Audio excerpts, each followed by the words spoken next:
Yan po ang protocol ng aming principal bilang traffic enforcer po ako. Wala pong pwedeng pumasok pag lalabas ng estudyante. Sabi ko, sir, bawal pong pumasok. Hindi, gusto kong pumasok dyan. Kaya po sasagasaan niya ako. Ang ginawa po ng isa kong TEJ, nakialam po. Dahil kilala niya po yan. Habang pinanonood ko yung CCTV, pumunta po sa CCTV, napanood. So sabi ko, Kap, ano po, tuloy ko na ang demanda. Kaya ang sabi po niya sa akin, sige, ituloy mo. At pag itinuloy mo, tatanggalin kita sa TEJ. Ha, sir? Ba't gano'n naman, sir? Actually po, before doon po sa pangyayari na nagkaroon po sila nung tatay nung kagawad, marami na po siyang kaso dito sa barangay namin. 15 na kaso po ito. Tapos yung nakaraan po, may petition po sa kanya na 200 yung pumirma, natanggalin siya sa barangay kasi po ginagamit niya po yung pagka-empleyado na sa barangay. Sir, hindi po totoo yun. Sige, kausapin, kausapin mo si kung Chairman. totoo po yung mga kaso na yan, dapat po nakarating sa korte. Lahat po ng tao pwedeng magreklamo sa barangay. Pero dinadidismiss po at hindi sila sumisipot. Ganito na lang po, magpapapunta rin po kami ng reporter po ni Senator Raffy Tulfo dyan po para po mailatag din po natin kung ano po yung mga documents po ninyo para makita, malinawan din po kami kung ano po yung mga ebidensya at yung mga aligasyon din po laban din po kay Miss Aida. Sige po, sige po. Chairman Cardapio, magandang araw po. Nandito po kami para malaman ho ang records ni Ma'am Aida dito ho sa ating barangay at paano ho ba nag-umpisa kung bakit ay umabot ho sa punto na siya ay tinanggal na ho ng ating barangay. Sa dami na nagko-complain, may nag-petition sa akin ng BPSO pa lang siya natatanggalin. Meron po, i-present ko rin po sa inyo mamaya yung petition na pinapatanggal siya as BPSO. Ang ginawa ko po, para lang hindi rin makakasama sa kanya, ginawa ko pong TEJ, binaba ko po sa TEJ, nilagay ko po sa traffic, doon po sa may tapat ng Tambunting, sa Maligaya Drive, Sampaguita. Akala ko po, medyo magbago siya. So, siyempre kasi ang tao po kasi nagkakamali, may pagbabago po siya eh. So, nilagay ko pa doon, yun, nung mga siguro 2 weeks, ang dami na naman pong nagre-reklamo sa kanya, tricycle, inaaway niya, yung mga taxi. Ito, ipepresent ko po sa inyo lahat ng mga copy mamaya.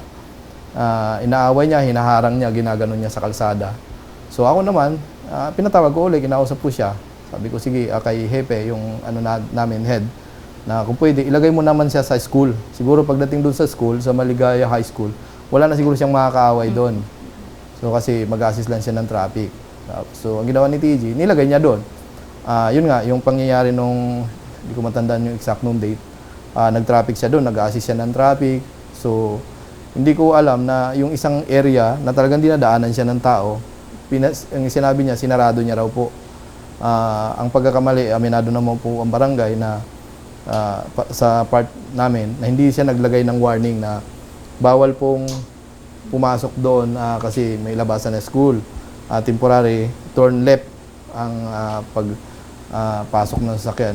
Dumaan yung isang tatay nung kagawad na nandun, nagdadrive ng owner. Akala kasi ng tatay ng kagawad, kasi wala naman nakasign, na pwedeng dumiretso. Kung mapapanood nyo yung video, nagkasagutan sila doon, tapos sumampas siya sa owner, doon sa hood ng owner. Tapos yun na, nakita ko sa video, nagmumurahan sila eh. So, ang ginawa niya, pumunta siya rito sa, unang-una, tama yung sinabi niya, pumunta siya sa bahay. Pumunta siya doon sa bahay. Sabi ko sa kanya, pumunta ka sa barangay kasi ang proper sa barangay. So, pumunta siya sa barangay, sabi ko magpa-blatter ka doon. So, ginawa niya. Tapos pumunta rin ako dito kasi yung side po ng kabila ng kagawad, gusto talaga nung gabi na yun ayusin. Tapos pumunta rin dito yung tatay ng kagawad. Pumunta rito, humingi ng, dyan sa kanya, dyan sa harap, humingi ng pasensya sa kanya. So, nagkaayos naman sila eh. So, after ng, tuloy-tuloy, sabi ko, sige, pagka okay naman kayo, wala naman tayong kaso kayo kasi empleyado ka rin ng barangay, ang nireklamo mo, itatay rin ng taga-barangay.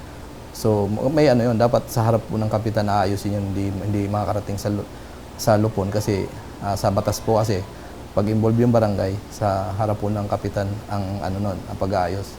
So, ang ginawa ko, okay naman po. 2 weeks nag-duty po siya, okay na po ako, wala namang problema. Marami po siyang kaso na in-appoint ko po siya as TEG yata. Hindi ko sure po kung December. Tapos noong December hanggang hindi na siya pumapasok. Hindi ko na matandaan kung hanggang kailan siya hindi pumapasok. So kaya po pala hindi siya pumapasok that time. Meron na pala siyang pending warrant. Okay. Kap, Paano ho ba ang sistema sa attendance niya para masabi nga siya ayan nag-awol, kumbaga hindi na siya pumapasok? Wala na po siyang attendance, hindi na po siya nagre-report. Dito ho ba sa barangay siya dapat mag-report ng Dapat attendance? po, opo, may attendance po kami dyan kung inyo pong mamayang checkin. May mga Opo. attendance po kayo, anong oras pumasok, anong oras umuwi.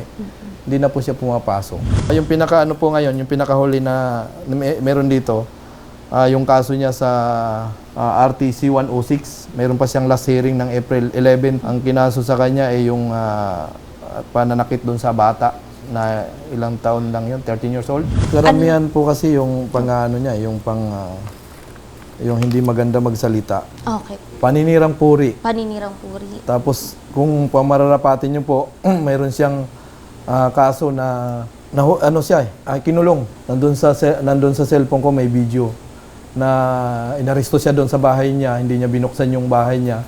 So giniba nung mga kapulisan yung padlock para lang mapasok yung bahay niya at pinusasan siya doon sa kaso ng nagsasampa siya ng kaso tapos nagpahabayad. May naging pagkukulang ho ba tayong bilang kapitan sa kanyang concern? Bakit umabot ho sa punto na kayo po ay talagang parang sinasabi naging unfair daw kayo doon sa treatment ho ninyo daw sa kanya? Yes po, thank you ma'am ulit sa inyong tanong. Mayroon po ako, aminado po ako as punong barangay. Kailan lang po ako at bago lang po din ako nanungkulan. Mayroon po akong lapse na hindi ko po, although tinanggap ko siya, hindi ko po kasi na-check doon sa korte. Kasi ang batas po kasi natin, pag once may kaso ka, hindi ka po pwedeng itanggapin sa gobyerno. Yun po ang lapse ko. Ako humingi ng pasensya sa inyo na hindi ko na-check sa korte na may kaso pala siya na pending. Hindi lang isa. Ang parang tatlo. Mayroon sa RTC branch 102, tapos mayroon pa isa. Sorry, nandun sa phone ko. Hindi lang sila magbibigay ng mga details kasi mayroon tayong Privacy Act na magbibigay sila na bawal daw po yun. So yun lang po ang pagkakamali ko na tinanggap ko siya na hindi ko na-check yung kanyang record. Kasamahan niyo po si Ma'am Aida. Kasamahan po namin dati siya. Kamusta po siya bilang kasamahan at paano ho ba ang kanyang pamamalakad kung siya ay bilang traffic enforcer? Masyado po siyang arugante sa grupo. Marami po siya nakakagalit na mga driver, tsaka may mga establishment na sinisita niya. Masyado po siyang abusado. Pero yung paninita ho ba niya ay nasa lugar ho o kumbaga ay nagagalit siya ng may dahilan ba o walang dahilan?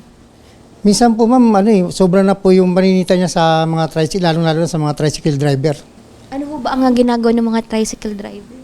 Ma'am, siyempre ma'am, magagalit sa kanya kasi unang-una ma'am, dapat kung sisita ka ng isang tricycle driver, dapat wag mong harangan yung tricycle, gumilid kayo. Hindi yung ihaharang mo yung paa mo doon. Kaya po ma'am, minsan nasagasaan siya ng tricycle. Ano ho ba ang proper sir na gaya ho ng tinuro ho sa inyo sa mga seminars ho ninyo? Siyempre po ma'am, pahihintuin niyo po ma'am. Kagaya po ma'am, kasi po pag intersection ma'am, kailangan i-stopin mo sa kabila. Kahit medyo nagmamadali yung sa kabila, dapat malumahay ka pa rin magsalita sa mga driver. Nasa kabilang gate po ako noong time na yun. Ang utos po sa amin ni Kuya, pag oras ng labasa ng bata, bawal pong muna pumasok. Pero pag once na wala na po, pwede na pong pumasok. Kaya po, yung time na yun, pinuntan ko po siya dahil wala na pong mga bata. Yung time na yun, nabutan ko po sila na nagtatalo na. Kaya sabi ko, Bibs, papasukin mo na po sila kasi wala na, sabi ko. Tapos nung sabi niya, nagtatalo na sila eh. Saka Bibs, sabi ko, tatay po ni Kagawad ni Rosyan. Yun lang po ang sinabi ko. Sabi niya sa akin, huwag kang makialam. Yun po ang sagot niya sa akin. Ano yung mga sinasabi niya doon sa driver? Kasi hindi ko na po naabutan yung pagtatalo nila. Kung tutusin, wala na po talagang bata nung time na yun. Pwede na pong pumasok. Mga anong oras po ba sir natatapos yung klase? 7 o'clock po talaga yung labasan ng mga bata. 6:30 naglalabasan ng mga bata. Tapos mga 7 o'clock, wala na po talaga yung mga bata. Lagi niyang sinasabi siya ang batas. Yun ang kinuha niya lagi. Ako po si Federico Frankie, ang head po ng TG. Ngayon, para po malinaw natin lahat kung nagreklamo, una, gusto ko linawin tungkol sa nangyari doon sa school na kung saan meron ako instruction na dapat kung ang mga bata o hindi na dumadaan o wala na dumadaan doon sa street na sinasabi nating one way, may oras po kasi yun eh. Sa umaga, 6 to 7, tapos sa tanghali, 12 to 1. Tapos sa hapon, 6 to 7. Yun ang oras ng ginagawa namin para yung traffic maiwasan doon sa lugar na yan. Yung time na sinasabi natin na naharang mo yung sasakyan, wala na mga batang malinaw na dumadaan. Doon sa paraan niya ng pag-approach sa mga driver, doon maring problema kami. Na parang ang sinasabi niya, kung ako yung batas, ako yung masusunod. So, ang sinasabi ko lang, siguro, depende sa pag-approach ng tao. Kung paano mo i-approach yung tao, nalalapitan mo, nasisitahin mo, para gumalang sa'yo. Ngayon, check natin no, yung attendance nila mula nung siya ay nagtrabaho sa TEG. At dito, meron siyang record dito na may pirma siya sa attendance. Ito, December, meron siya rito December 14, meron siyang pirma rito na meron sa attendance. December 12, meron din siya. Walang pirma, absent to. Which means, kung wala siyang pirma, wala siyang rito, absent siya. Kasi yung asterisk ko ito, ang nakakalam niya, ako lang kung ano ibig sabihin nito, yung asterisk niya, absent yan. Ang nagsusulat po ng oras po nila sa pagpasok, sino? Bali, ako yung nagsusulat ng oras, yung out saka in nila ako nagsusulat yan. December 15, sick leave na yan. Yun yung time na na-aksidente siya, na hinahanap ako siya ng medical certificate, wala siyang ibinigay sa akin. Para merong record kami panghawakan, basta sinasabi niya, sabi ng doktor, 7 araw o 10 araw, basta hanggang di sinasabi ng doktor na hindi siya pwede pumasok, hindi siya pumapasok. Hinahanap ako siya ng medical pero wala siyang binibigay. Para malinaw na kung papasokin ko man siya, meron siyang medical na pwede siyang pumasok pero wala siyang binibigay. Kahit hanggang ngayon, wala siyang binigay. Ito, record niya lahat dito. December 16, sick leave. So, nung December ay nag-sick leave siya ng walang medical certificate ng more than 2 weeks. Ngayon naman, after ng insidente ko saan nirereklamo niya yung tatay ni Kagawad, mula po ba nun, sir, may attendance po siya hanggang ngayon? Simula po nun, wala na siya napirma na attendance kasi nga, ang hinihiw sa kanya, yung papel ng fit to work. Kailangan kasi pagka ganyan, meron kang fit to work na talagang pwede ka na magtrabaho. Pero pumapasok siya nun, kahit wala siyang fit to work, dahil ang sabi niya, sabi ng doktor, yun ang sinasabi niya lagi, sabi ng doktor, pwede na. Kaya ang tanong ko, nasa inyo yung medical certificate na kailangan, kasi nasa trabaho kailangan mo yun para patunay na pwede ka na magtrabaho ulit. Ngayon po, yung after po nung insidente na doon sa eskwelahan, pumapasok pa rin po ba siya o may attendance pa rin po? Wala na po siyang attendance. Pero sir, sa inyo po ba kung talagang ilang araw ba bago mo sabihin na dapat terminate ka na kasi hindi ka na pumapasok? Sa akin po, wala po akong sinasabi na terminate. Ang sinasabi ko lang, indefinite suspension o indefinite leave. Kasi nga, hanggat wala kang pinapakita na fit to work, yun yung sasabihin natin na hindi siya pwede magtrabaho. Kung sinasabi niya na tinanggal siya, wala po siyang hawak ng papel na katunayan, tinanggal siya o may pinirmahan siya na tinanggal siya sa trabaho. Wala pong ganun. So, hindi mo pwedeng sabihin na siya ay tinanggal kasi siya ang hindi pumapasok. Hindi pumapasok. Thank you, sir. At naging klaro po sa amin itong attendance niya na siya ay hindi tinanggal kundi siya ay nag-awol dahil wala na siyang attendance mula pa nung February. At December ay hindi na rin siya pumasok ng 2 linggo.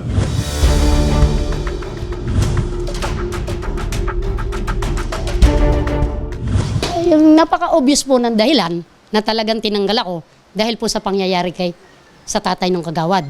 Ang ito lang po ang pinanghahawakan ko na text ni Kap sa aming TEG na pinakita po ni Blue Jean, yung sinasabi ko nung nakalagay po dito, Kuya Dig, report mo si Babe sa akin, bukas hindi mo na siya mag-duty. Hindi po ako nag-report kasi sabi ko ba't magre-report ako? Siyang may kailangan sa akin, kasi ako ma'am, pag siyang may kailangan, kahit pang mataas na opisyal siya, siya ang pumunta sa akin kasi wala akong kasalanan para i-depend ko yung sarili ko. Hindi po ako pumunta.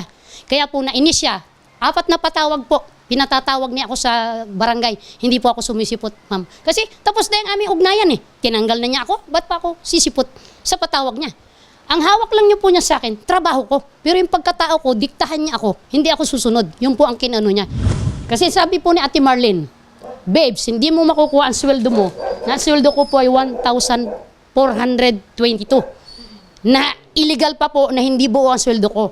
Ang sabi po ni Ate Marlene, pag hindi mo sinuli yan, radyo mo yan, hindi ka sweldo dahil tanggal ka na eh. Sinabi ni Kap, tanggal ka na. Yun po ang pinanghawakan ko nun. Pero nung po pong text pa lang na ito, Anong araw po ito? oh, ito po, talagang tanggal na po ako. Anong nga araw po yun? February 5 po. Anong araw po nangyari yung incident? January 31 po. So, February 5, hindi na po kayo nag-report. Pero doon po sa head po ninyo, doon sa TEG, kayo po ba ayan nag-report? Nag-report po ako. Sinabi ko, pwede, tanggal na ako, hindi na ako papasok. Oo nga nalulungkot nga ako Sabi niya, okay ang mga samahan natin. Tapos ngayon, sila nang lalaglag. Expected ko na po yun. Kapitan yan Kung ako nga, lahat po legal ang ginagawa kong trabaho. Sila, hindi ko po sinisiraan ng TEG. Sila lang po nila, pito at traffic. Pag hindi po nila, hindi nila kaya, ang mga jeep sa may 7-Eleven sa kanto ng tatawagin nila ako. Kasi ang aking pong paninindigan doon, patatawag niya ako, tatakutin lang niya ako. Napobya na nga ako, ma'am, nung February 1, hindi ako nakapasok. Talagang nangingilig po ako sa pobya yung pagbangga sa akin. Kala niya ganun lang yun? Babanggain ka ng isang tao na wala kang kasalanan, ay napakasakit po na. Hindi ako nakatulog, madam. Hindi ako talagang nasa bed lang ako, madam. Ngayon po, syempre, ang nirereklamo niyo doon yung driver. Nag-file na po ba kayo ng kaso? Meron na po, na-file ko na po. Okay. Ano nga kasong na-file po? Hindi ko pa po nakikita kasi nasa lawyer ko pa lang kasi na-busy po kami. Sabi ko nga sa lawyer Hindi pa po kayo nakapag-file? Hindi pa po, dahil sabi ko sa lawyer ko, pwede pa ba yun na 2 months na? Kasi delay tactic po ang barangay Hindi ako tinanggap sa barangay. Hindi po dinanggap yung aking reklamo. Lalo kay sa TEG. Kasi kung kayo ay binangga, maaring nga mag-direct filing na kayo. Syempre, kung talagang may pagbangga na nangyari, criminal case. So, maganda po na. Direkta naman, no? Wala namang problema. Nabisi nga po. At saka mga panahon po yun, nag-iisip pa ako. Hindi pa ako kontento kasi alam mo po naman, pag politiko ang nakalaban mo, sabi nga ng iba, hindi po galing sa bunganga ko. Delikado ka dyan. Ay, ba't ako matatakot? Kung totoo naman at pawang kasinungalingan, by evidence ko, by papel. Siya, hearsay. May mga criminal case po ba kayong pending? Wala po. Andito po. Wala, ma'am. Ito pong April 11, di ba sinabi ko sa unang interview? Matagal na po yan na dismiss. Hindi ko lang po dahil yung aking lawyer ay nagloko. Iniwanan ako ng lawyer. Ngayon, sinabi ko sa judge, bigyan niyo po ako ng lawyer. Binigyan niya po ako ng lawyer. Kaya pag hearing namin po yan, hindi na nasipot yung tapat na yan. Na po yun? Dismiss na. 1 taon na po yan na hindi na, siguro mga 6 o 7 ng beses sila hindi na-attend. Kasi na-realize nila po na wala na akong kasalanan Kumbaga po. Kaya po sa April 11 bukas, ka-attend po ako ng hearing. So, ano nga kaso po ito? Sinampal ko daw po yung anak niya, may CCTV naman po ako.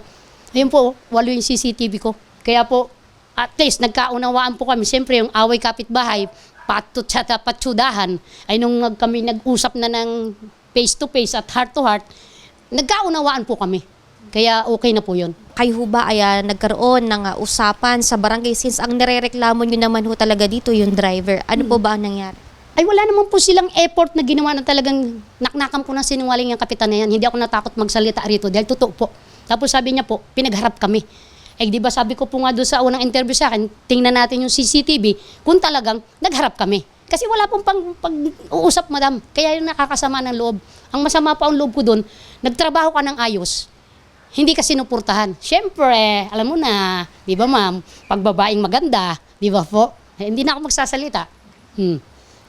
The following days after February 5, hindi ka na pumasok? Hindi na po kasi umuwi pa ako ng probinsya dahil stress ako ng panahon na yun. Okay. Yun pagbalik ko, pinatawag na naman po ako. Ayoko ma'am, kasi ang mangyayari lang nun, hahawakan ako sa liig. So, parang lumabas, nag-awol ka? Hindi pa ako nag-awol. Dahil sinabi na po nila sa akin ng personal na tanggal na ako. Sino po ang nagsabi sa inyo? Si Ate Marlene. Sino po si Marlene? Yung pong, ano ba si Ate Marlene? Ito na po, Sino po si Marlene? Pero ito, February 23. Opo, yan na po ang pangyayari na talagang sabi nila tanggal na ako kasi sabi po niya, pag hindi ka sinuli ang radyo, hindi ka makakasweldo at tanggal ka na. Okay, kasi gusto ko lang din maging fair, no? Ito kasi February 23. February 5 nung huli kang pinapapunta. So, kumbaga, yung 2 weeks na ikaw ay nawala, lumalabas kasi na absent without leave ka. Tama? Tinanggal, sa akin naman po, ma'am. Hindi, yun kasi yung gusto kong malaman. Opo. Kasi, syempre, ako na gusto kong malaman yung nangyari, pare-reportin talaga kita sa barangay. Pero nabanggit mo, hindi ka pumunta, umalis ka, pumunta ka ng probinsya. Bumalik ka February 23, tinanggal ka na. Okay. Ngayon, syempre, 2 weeks kang nawala, no? So, wala ka talagang attendance. So, February 5, Ito po. invite ka. February Monday 6, po to eh. pumunta ka. Pumunta pa ako. Okay. Ano nga nangyari? Nag-antay lang po ako kasi pag Lunes kasi ma'am, busy si Kapitan, daan-daanan lang niya ako. Ay bandang alas 3 po nung February 5, umalis na ako dahil sobrang puyat ko po nung mga panahon na yun. Na-stress ako eh. Na-stress po ako sa mga pangyayari na gano'n ang nangyari na kinaklaro ko lang po dito ha, maraming bumabati ko sa akin. Kinaklaro ko po sa trabaho ko yun, sinasabi ko kasi maraming bumabati ko sa akin na ano daw, may sinabi akong perfect akong tao. Mali po yun. I-clear ko po ngayon. Perfect po ako sa trabaho. Ang ikinaklaro ko. Kasi binabati ko sa ko daw, perfect daw Okay, po so ako. ano yun natin, February 5 pinatawag ho kayo, February 6 pumunta kayo ng barangay Opo. pero walang pag-uusap na Wala po, nangyari. walang nangyari. At the following days kayo ay umuwi na ng Umuwi na po ng probinsya. probinsya. Mapapakita niyo po ba ulit sa amin yung video? Nakita ho namin doon na parang ang hinaharang niya dahil siya ay dadaan. Opo.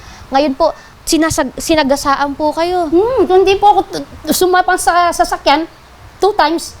Sasagasaan po ako, kaya nag-idea ako, napapanood ko sa mga viral na, sasakay ka, para hindi ka masagasaan. Yun po ang ginawa ko. Okay. Yun ang pumasok sa mind ko. Anong oras po ito nangyari? Magsi 6:58 po yun, madam. Okay, ngayon po, tapos na ho ba ang klase? Uwian na ho ba?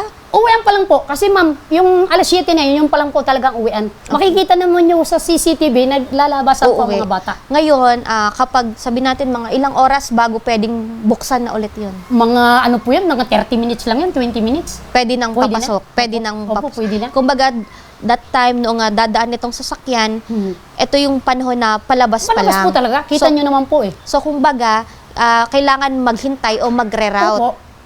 Usually po kapag may mga ganun na hindi alam na bawal dumaan, ano po ang sinasabi niyo sa mga sasakyan? Sir, kasi naggagano po ako ng flashlight. Sir, bawal po. Bukod po sa flashlight, kasi sabi nga niya doon sa unang interview ko, sabi niya sa kay Kagawad, hindi ko naintindihan. Sir, by mouth, by word, sinabi ko sa inyong bawal. Ay ganun lang po siya talaga. Lakas lalong lumakas ang loob niya kasi po itong Greg De Vera, kinampihan. Sabi niya, kuya, sige, pasok ko na. Siya po ang kinampihan niya ang mali, na wala naman siyang alam sa pangyayari. Wala po siya doon nung mangyari. Nung patapos na po, saka lang siya dumating. Kasi hindi naman po siya naka-duty doon, ako ang naka-duty. So, ibig sabihin, etong isa mong kasamahan, pinapapasok na. Opo, epal. Bakit daw pwede nang papasukin? Abay, hindi ako po sa kanya, nag-decision na hindi naman siya naka-duty doon. Kasi ako po, pag ako naka-duty, ako ang masusunod, hindi masusunod ang mga tao. Sabi niya, hindi mo ba alam yan? Tatay ni Kagawad yan Ay ano ngayon? Sabi ko, ako ang naka-duty, wala ko pwedeng palampasin, walang palakasan. Nasa video ma'am, pinadala ko sa inyo yung video na yun. Tinanong din ho namin yung kabila kung may papel ba silang ikaw ay tinanggal. Wala naman. Wala po So talaga. kung sakaling bibigyan ka ng pagkakataon na bumalik pa Saan po madam? Sa barangay? sa inyong pagiging traffic Naku, no way. enforcer. Hindi ko po aanuhin yung sweldo at makakasama ko yung kapitan na yan. Hindi ko po gagawin yan. So kayo ho ba ay magpapasa ng resignation ninyo kung talagang di na kayo papasok? Ay, malalaman ko po sa lawyer ko kung ano yung dapat kung magandang proseso.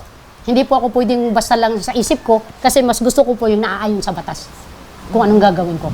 Unang pagkakataon ho ba yun na ikaw ay may nakaaway po sa lansangan? Ay, wala po ako nakakaaway, madam. Ang nakakaaway ko lang, madam, talaga, sa barangay. Kahit yung mga barangay, yung secretary old, kinakalaban ko po yan, madam. Kasi mali sila ng pinapalakad. So ngayon po ay ang una namin munang gagawin ay mangalap ng mga interviews, ng mga information, mga evidences na meron ng bawat isa. Titignan ho na muna namin ito at bibigyan namin ng pagkakataon yung bawat panig na mapakinggan namin. Kapitan Hamin, simba ka ng simba. Pero yung pagsimba mo ba, inilalagay mo ba sa puso't isip mo? No, hindi. Marami kang inaargabyado. Yung ba ang ibig sabihin ng sumisimba? Ang nagsisimba, mabuting tao.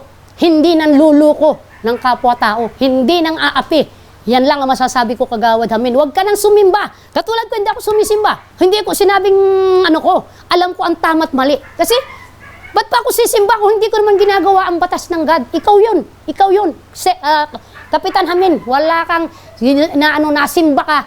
Pakikinggan mo dito, ng pare ilalampas mo dito, marami ka parang inaapi. Kaya wala sa puso mo ang pagsimba. Huwag mo akong diktang sumimba. masama lang ang loob mo kasi si mama na sabi ganito ha, nung pumunta ako, ganito ha, ay, nakita ko si Kagawad nandun po sa information, tumawag na ako kay Kap, ngaling-ngali kong sabihin, ay ako din tumawag na, nagreklamo, at para pang tutubing mag-dancing-dancing doon, parang mayroong ano sa puwet. Ganito ang sabi niya, ay tumawag na ako kay Kap. Ha? Sabi ko, ba't mga parang butiting ano dito? Yun po ang ginawa niya, di ako naman po. Ganun po ba? Tumawag na rin ako? Yan po, hindi po sila nakipag-usap sa akin. Ma'am Caroline, magandang araw po. Kayo ho ba ay pareho din ng sitwasyon na nangyari kay Ma'am Aida? Opo, pareho po kami na natanggal sa trabaho sa Barangay Pasong Putik proper po. Ano po nga nangyari? Sa akin naman po, buntis po ako. January 29, sumakit po yung tiyan ko. Kasi ang due date ko ma'am, February. So, ang sabi ko naman din po sa kanila, maglilib ako once po na manganak po ako. Kasi previous po ma'am, ganun po nangyari sa akin na maglilib ako once na nanganak na ako. So, ako, ganun din ang ano po. As long as kaya ko pa magtatrabaho ako. So, yun nga po, 29, nag-text ako na hindi ako makakapasok kasi sumasakit po. So, sabi niya sa akin, okay, kumanon lang po siya sa akin. Ang sabi ko po sa kanila na kung pwede po, babalik ako ng trabaho ay ng March 4. So, eksaktong 1 month po. Kasi nga po, before po noon, sinasabi ko naman po kay Barangay Secretary na 2 weeks lang po ako mag-leave kasi yun naman po talaga yung nakasanayan ko before. Okay, The following week po ma'am, ng 3rd week ng February, nagulat na lang po ako, tumawag sa akin yung Barangay Treasurer na kung na sabi niya, Carol, nasabihan ka na ba ni Secretary? Sabi ko, ang alin? Ano yun? Sabihin mo na sa akin. Sabi niya sa akin, wala ka na sa payroll. Tanggal na yung pangalan mo. So wala na akong pipirmahan. Hinanap niya daw yung pangalan ko na para pipirmahan or yung sobre nga daw po, wala akong sobre talaga. So in short ma'am, tinanggal po ako doon sa payroll for the month of February. Hindi ko din maintindihan ma'am kung anong reason kung bakit niya ako tatanggalin sa trabaho. Wala akong malinaw talaga ma'am. Sir, magandang araw. Kilala niyo ba si Aida? Oo, kilala ko yan. Kaibigan ko yan eh. Ano po pagkakilala niyo rito, sir?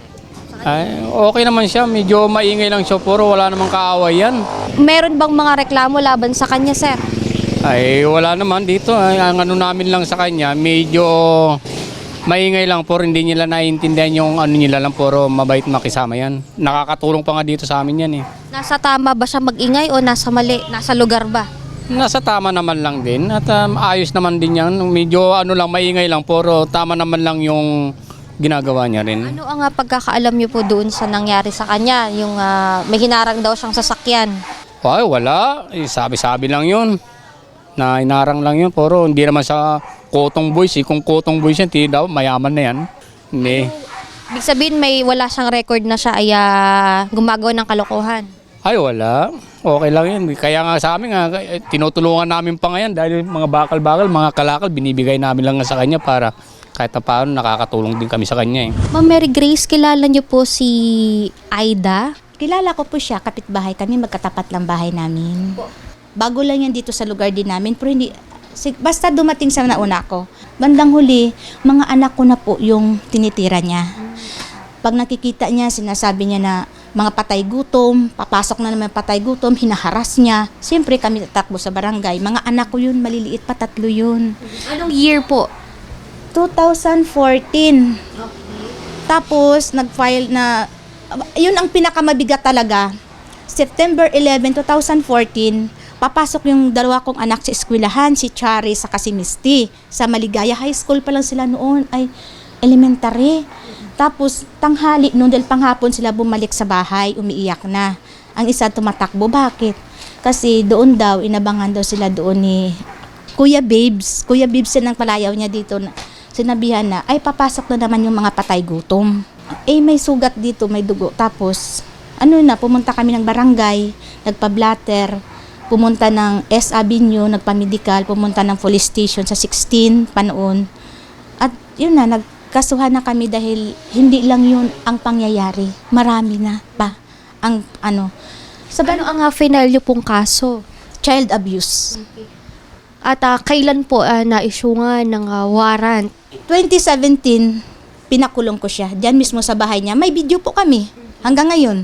Ngayon, nag-bail po ba siya? Nag-bill siya ng 80,000. Sa kasalukuyan po, naghihiring pa rin po. Nag-hearing po kami. Nag-issue ulit ng warrant of arrest sa kanya. Ito lang February 1. February 1. Okay. Tapos nawala po dyan siya ng mahigit 1 linggo. Ay 2 ba? O ganun. Nalaman ho ba niya na may warrant na siya? Yes po. Tapos sinawagan niya si Ina, kapitbahay niya rin, kaibigan niya, pumunta dito sa akin sa cellphone. Kinausap niya ako. Sabi ko sa kanya, umuwi ka dito, hindi kita ipapahuli. Sabi ko, nag-usap na tayo, patawad na kita, bumalik ka dito. Naglutang siya, paglutang niya, pumunta agad ako sa Station 16. Siyempre yung i-warrant na ngayon, hindi na as in papel na warrant. Nila sa, tinype nila. Ang nakalagay na doon, ng motion to lift warrant. Nag-file na siya ng motion to lift warrant bago siya lumutang. Narinig namin ang interview niya, nabanggit niyang pangalan ko. Ako yon, si Mary Grace Aproybo, na sinasabi niya, dismiss ng kaso. Ma'am, may comment, hindi kami nag-comment. Nasa katotohanan, hindi ho dismiss ang kaso.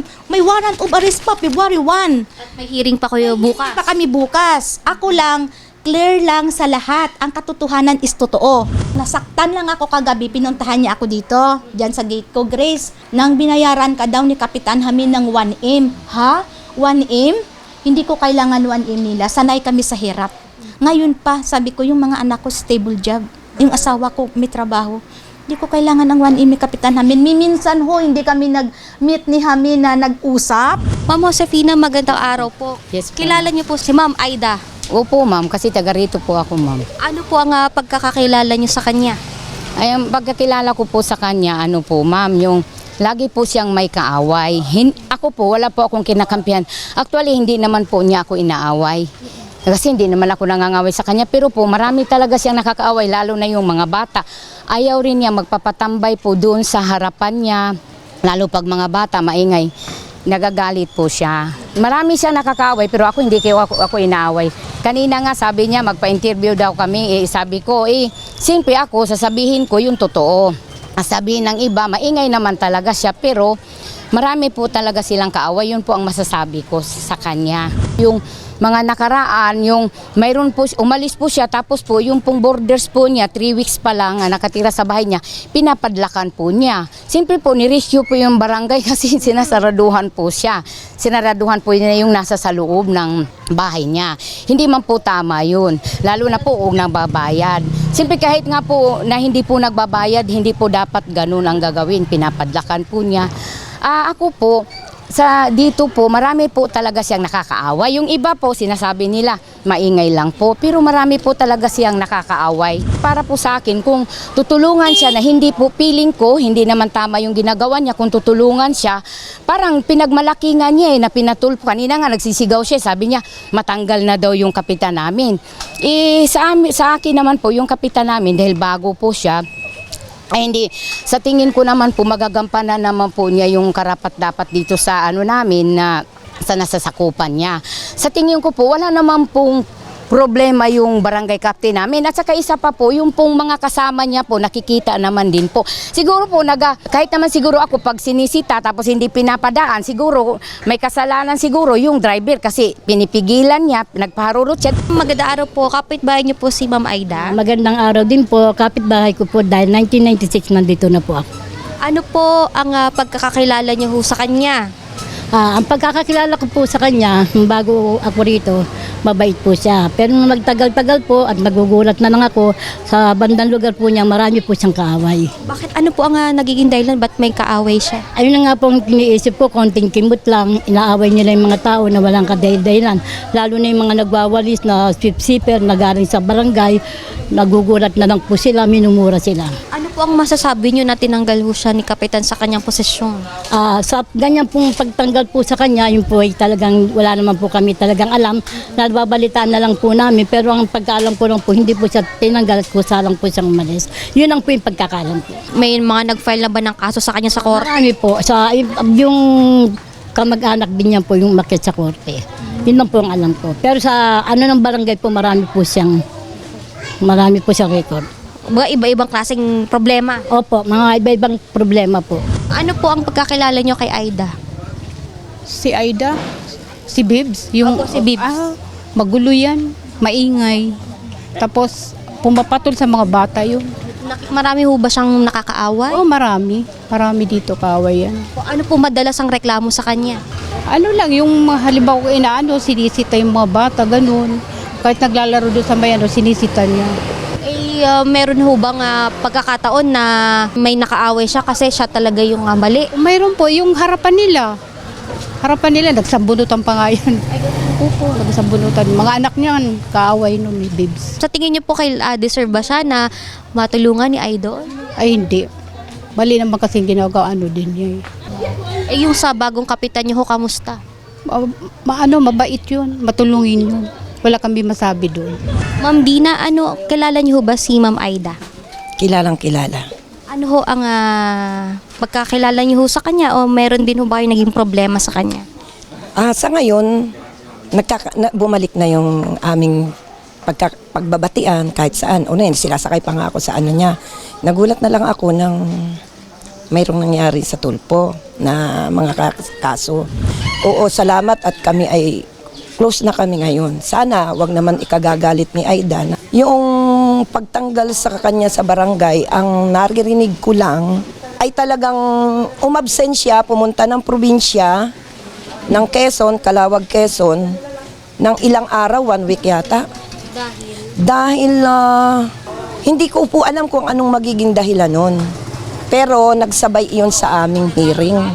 Hindi nga rin siya naka-attend ng hearing sa amin. Kaya importante yata yung lakad niya doon. Hindi ko po alam kung anong dahilan. Ngayon, hindi siya nakapagpaalam sa barangay. Yun po ang alam ko na sinabi sa akin ng isang kaibigan ko na hindi siya nagpaalam. So, siyempre, kung 1 week ka nang pumapasok, wala kang paalam, anong tawag niyo po doon? So, ganun po ang nangyari. So, kailangan may paalaman lang. Ma'am, tama ho no na mga the time na siya ay hindi nakapasok, may hearing po kayo sa korte.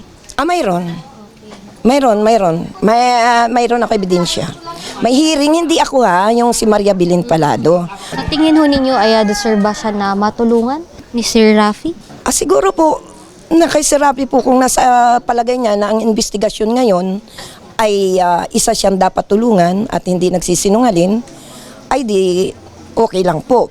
Thank you so much.